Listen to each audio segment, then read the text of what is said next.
maraim-baovao fiombonam-bavaka anomboana ny tontolo andro miaraka amin'ny tompo isan'andro amin'ny ora sasany maraina ao amin'ny FJKM misotro fitiavana.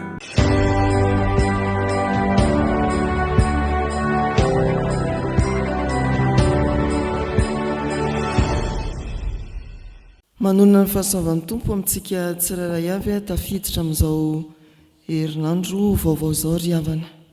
Ndeha hitsangantsika idera sy anome voninahitra an'Andriamanitra amin'ny Salamo 119 hatramin'ny 7.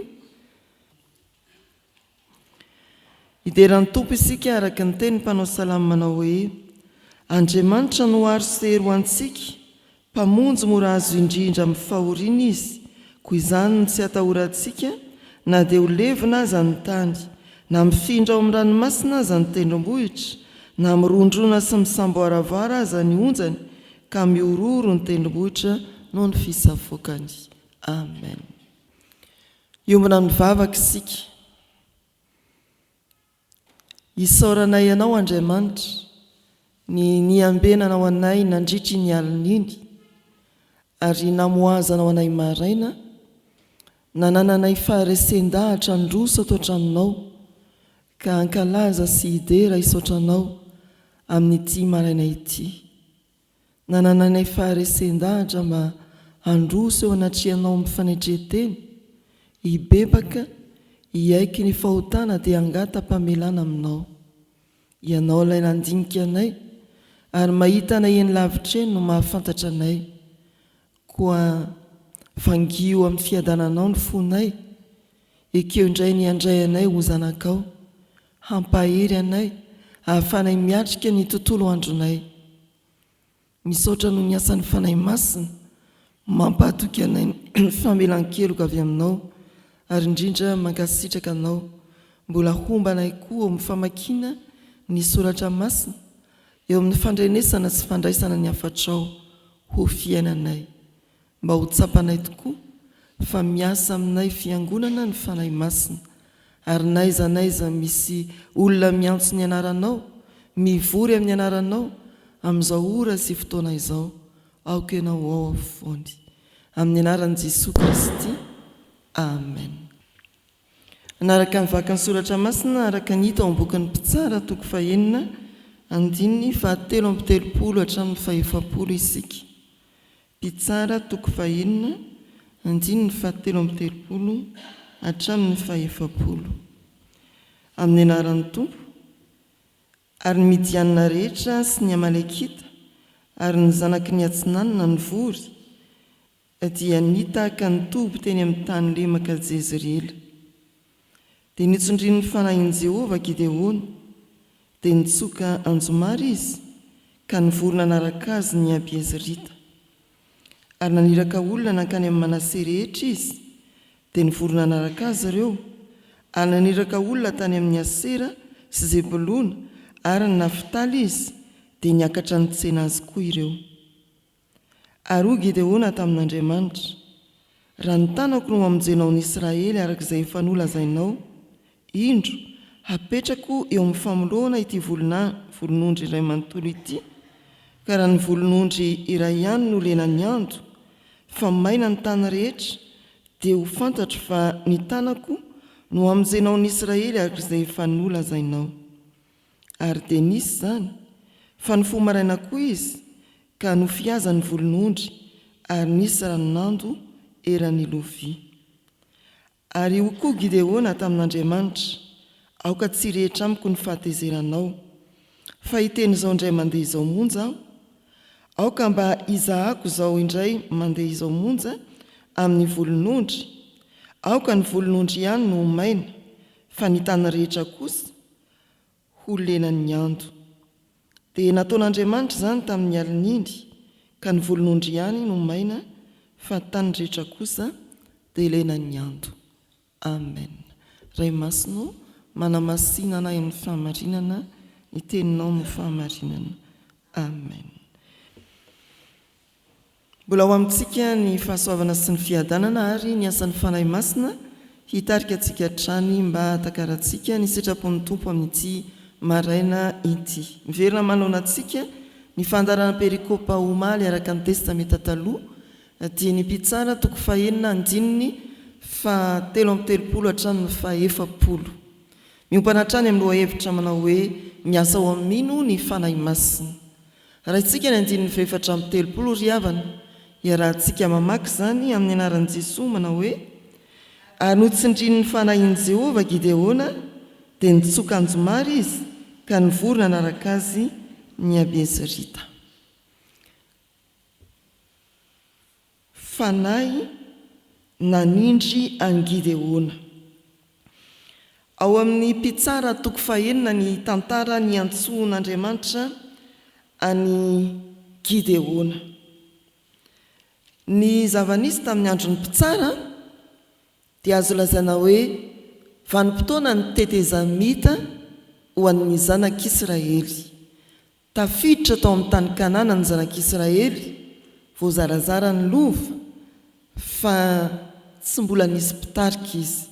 Ary fantatsika arak'izay fandinihana soratra masina efa nataontsika fa ny bokin'ny mpitsara dia misy an'ilay foto-kevitra hoe Israely sasatra ny miarina. Manota, voavonjy, manota, mibebaka, vonjena, verina manontony indray, mibebaka, voavonjy, dia takizany hatrany hatrany.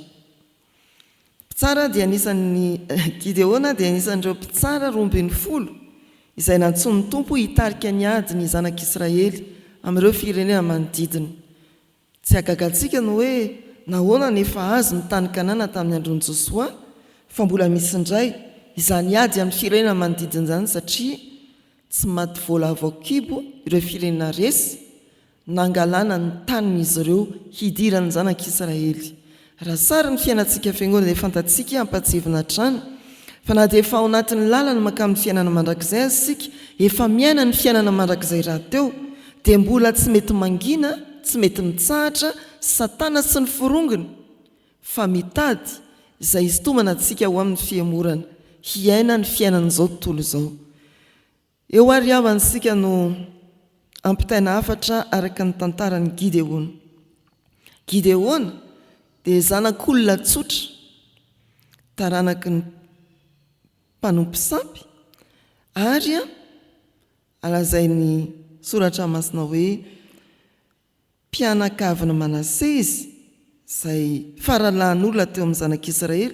Izy tonga nanompo sampy moa zany dia lasa mpitarika ny sampy mihitsy ny dadana.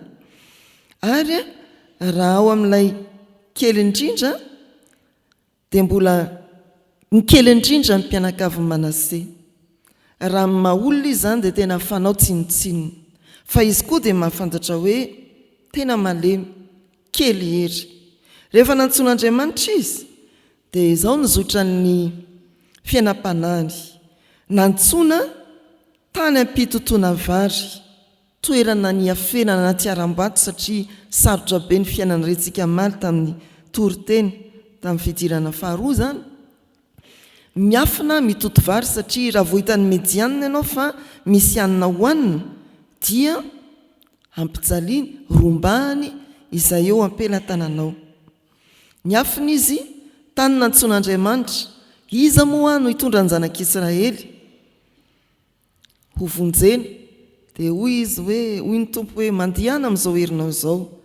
Teny ampandihanana dia mbola nitady famantarana foana izy, omeo famantarana ary teny ampandihanana dia mbola mitaraina ny fahalemeny foana izy, za malemy. Ary rehefa niran'Andriamanitra izy andrava ny sampy, dia natombony tao amin'ny sampy ny rainy zany. Fa andro alina nanaovana izy io, mbola mitory fakanosana koa zay, tsy dia bediny daty eto. Andro alina nandravana izy io rehefa mamaky ny toko fahenina isika. Fa rehefa vita izay rehetraizay, vao tonga eto amin'ity anjara mofinaintsika ity manao hoe Gideona notsindriny ny fanahin'i Jehova. Izany ny lalan'ny fiantsoana sy ny namaliny ny antson'Andriamanitra tantaran'ny fanolorantenan'i Gideona. Ny ainga tao anatin'ny fahaterena, ny krizy ara-politika sy ara-tsosialy, tonga tamin'ny famalina ny antson'ny Tompo tao anatin'ny fahatsiarovana famalemy, kely hery, nampahirezin'ny Tompo hatrany hatrany, na dia mbola menamenatra aza ny joro vavolombelona, tonga ny fotoanan'Andriamanitra nanindry ny fanahin'ny Tompo ary dia nijoro ny tsokanjomara i Gideona. Nanangona ny zanak'Israely hiatrika ny fahavalo lehibe.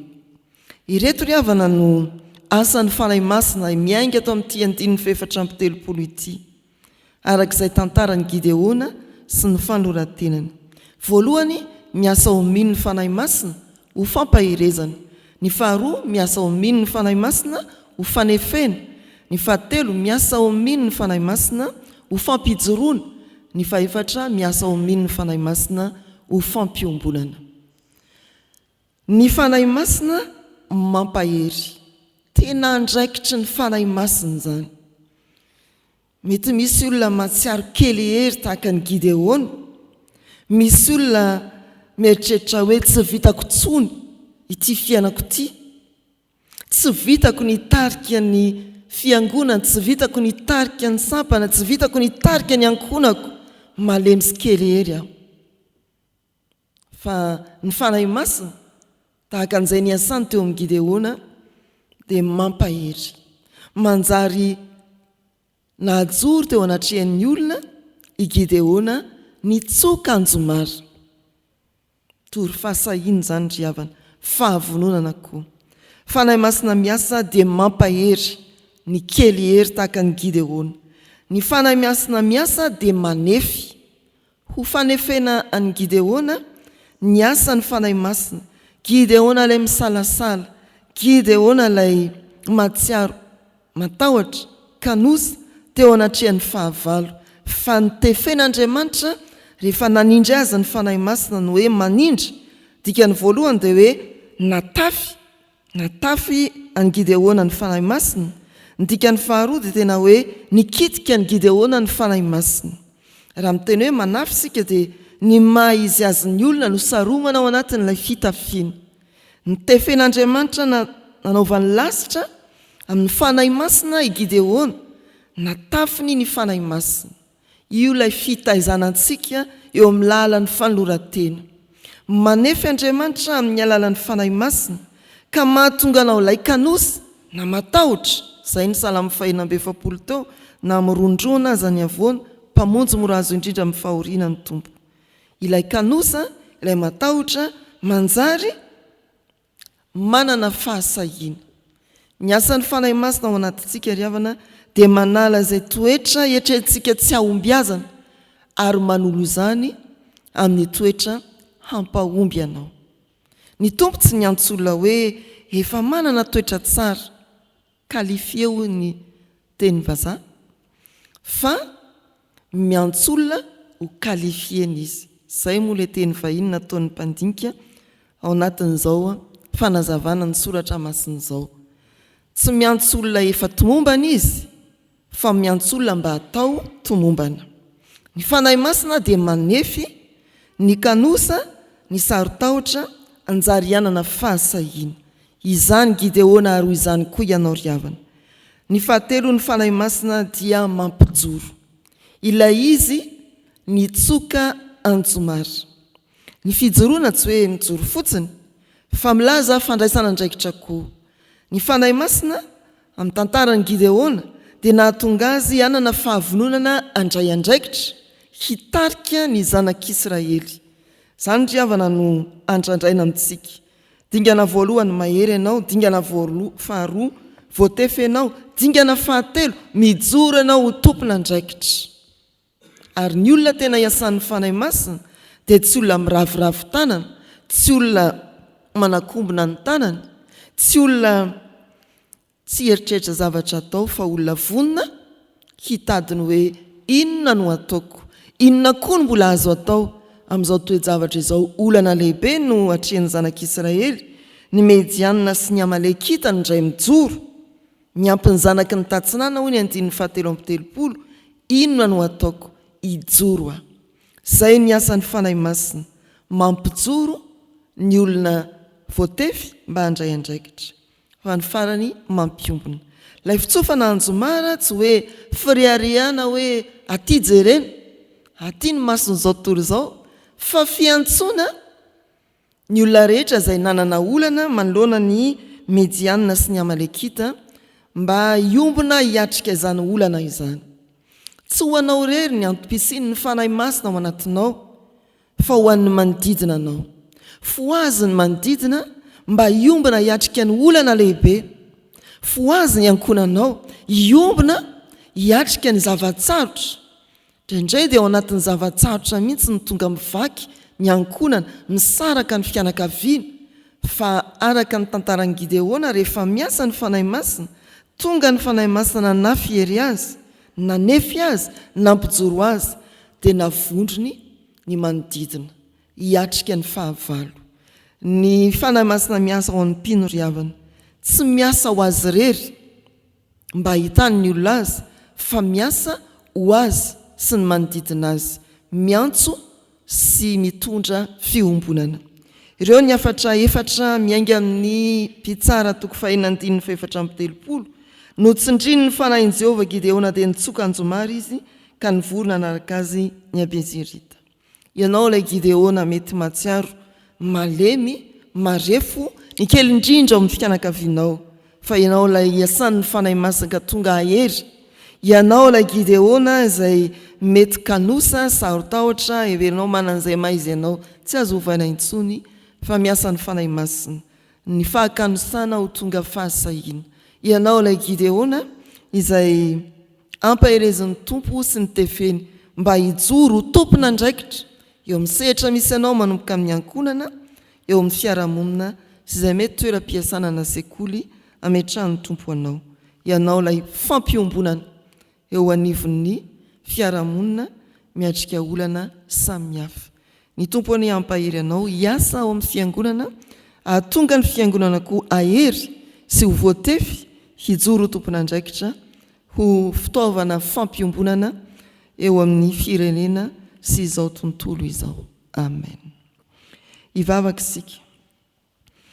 Andriamanitra misaotra anao zahay fa tsy miantso olona tomombana tokoa ianao, fa miantso ny malemy indrindra mba ho ampaherezina, ny kanosa indrindra mba homena fahasahiana, ary izay te hiraviravy tanana ajoro tompona andraikitra.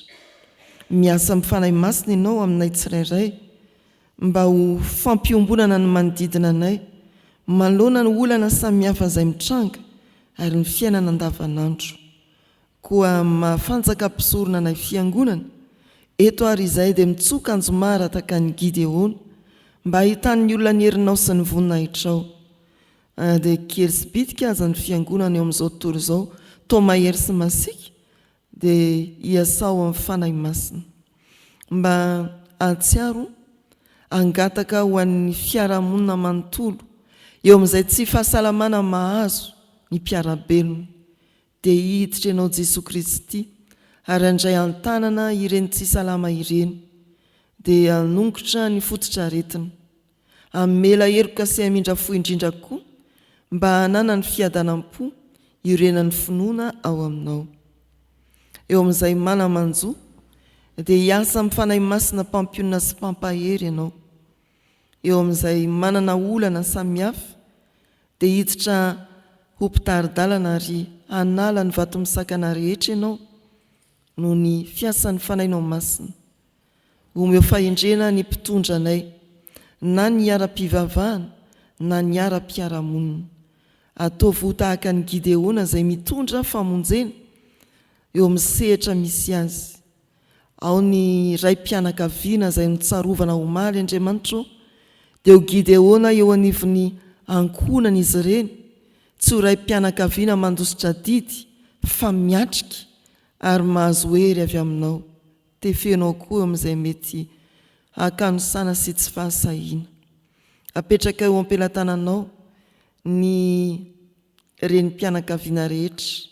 Maro amin'izy ireny no miantsoroka ny fikarakarana tokantrano sy ny ankonana. Ataovy mahatanteraka mijotso amin'ny mpifaliana fa tsy amin'ny fisetona ny andraikiny izy ny asan'ny fanahinao masina.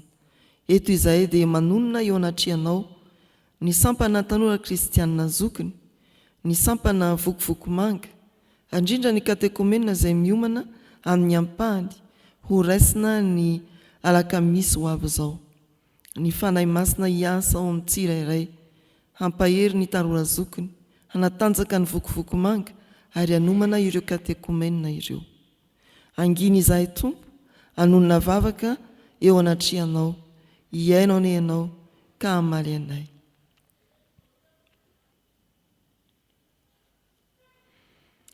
Tsy misalasala izay Tompo maneho ny fiombonana amin'ny fanonana ilay vavaka nampianarinao manao hoe: Rainay izay ny an-danitra, ho amasinina ane ny anaranao, ho tonga ane ny fanjakanao, atao ane ny sitraponao ety an-tany ho taky ny eny an-danitra. Meo anay io ny anona sahaza ao anay, ary mamela ny eloka hitahaka ny namelanay izay meloka taminay. Aza mitondra anay mifakapanahy, manafahanay amin'ny ratsy, anao ny fanjakana sy ny hery ary ny voninahitra mandrakizay. Amen. Raiso ny tsodrano izay tonoana sy atolotra amin'ny anaran'ny Tompo. Andriamanitra ny faharetana sy ny fiononana nie, hampiray hevitra anareo araka ny Kristy Jesosy, dia ho saina iray sy vava iray ny eranareo mankalaza an'Andriamanitra rain'i Jesosy Kristy Tompontsika. Mandihana amin'izao herinao izao. Amen.